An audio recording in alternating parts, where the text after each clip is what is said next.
الحمدللہ رب العالمین والعاقبۃ للمتقین والصلاة والسلام علی سید الانبیاء والمرسلین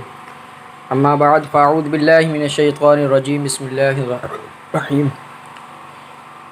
والصلاة والسلام علیکہ یا رسول اللہ وعلی آلہ واصحابہ یا حبیب اللہ والصلاة والسلام علیکہ یا نبی اللہ وعلی آلہ واصحابہ یا رحمۃ للعالمین۔ حضرات محترم، آج ایک بار پھر سلطنت مصطفیٰ چینل پر حاضر خدمت ہوں۔ دعا ہے اللہ تبارک و تعالیٰ کی پاک بارگاہ میں آپ سب خیر و عافیت سے ہوں گے۔ حضرات محترم، آج بہت ہی اہم مسئلے پر آپ سے گفتگو ہوگی،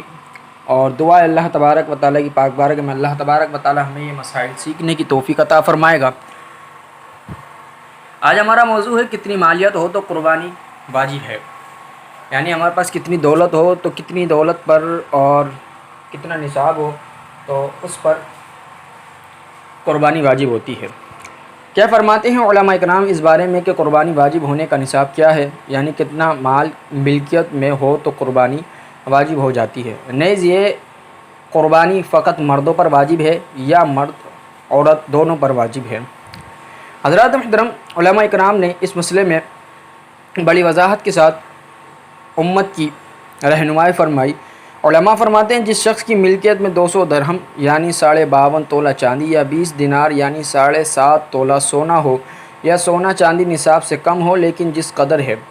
اس کی مجموعی قیمت 52.5 تولہ چاندی کی قیمت کو پہنچے تو یوں ہی حاجت اصلیہ یعنی وہ چیزیں جن کی انسان کو حاجت رہتی ہے، جیسے رہائش گاہ، خانہ داری کے وہ سامان جن کی حاجت ہو، سواری اور پہننے کے کپڑے وغیرہ، ضروریات زندگی سے زائد اگر کوئی ایسی چیز ہو جس کی قیمت فی زمانہ 52.5 تولہ چاندی کی قیمت کے برابر ہو تو وہ نصاب کا مالک ہے اور اس پر قربانی واجب ہے۔ یاد رہے کہ عورتوں پر بھی شرائط پائے جانے کی صورت میں قربانی واجب ہوتی ہے، جس طرح مردوں پر واجب ہوتی ہے۔ قربانی واجب ہونے کا نصاب بیان کرتے ہوئے علامہ ابو بکر بن مسعود کا ثانی حنفی متوفی 587 ہجری میں فرماتے ہیں، کہتے ہیں قربانی میں مالداری کا اعتبار ہونا ضروری ہے، اور وہ یہ ہے کہ اس کی ملکیت میں 200 درہم یعنی 52.5 تولہ چاندی یا 20 دینار 7.5 تولہ سونا ہو، یا رہائش، خانہ داری کے سامان، کپڑے، خادم، گھوڑا، ہتھیار اور وہ اشیاء جن کے بغیر گزارا نہ ہو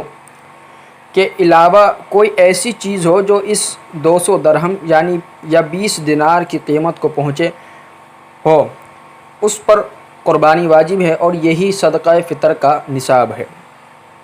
صدر الشریعہ مفتی امجد علی اعظمی رحمۃ اللہ تعالی علیہ بحر شریعت جلد نمبر 3 صفحہ نمبر 333 پہ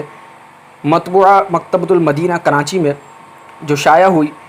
اس میں لکھتے ہیں 1367 ہجری میں فرماتے ہیں جو شخص 200 درہم یا 20 دینار کا مالک ہو یا حاجت اصلیہ کے سوا کسی ایسی چیز کا مالک ہو جس کی قیمت 200 درہم ہو، وہ غنی ہے،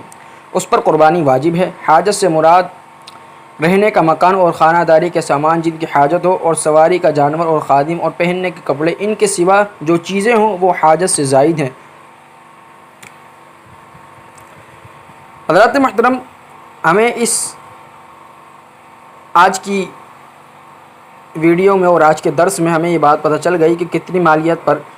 ہم پر قربانی واجب ہوتی ہے۔ رہا دوسرا مسئلہ کہ عورتوں پر بھی قربانی واجب ہوتی ہے، جیسا کہ در مختار میں علامہ علاء الدین حسکفی علیہ رحمۃ القوی ارشاد فرماتے ہیں،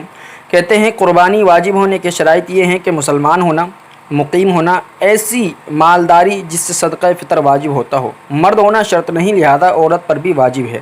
یہی بات صدر الشریعہ مفتی امجد علی اعظمی رحمۃ اللہ تعالی علیہ نے قربانی واجب ہونے کے شرائط بیان کرتے ہوئے یہ مسئلہ ارشاد فرمایا۔ ارشاد فرماتے ہیں مرد ہونا اس کے لیے قربانی واجب ہونے کے لیے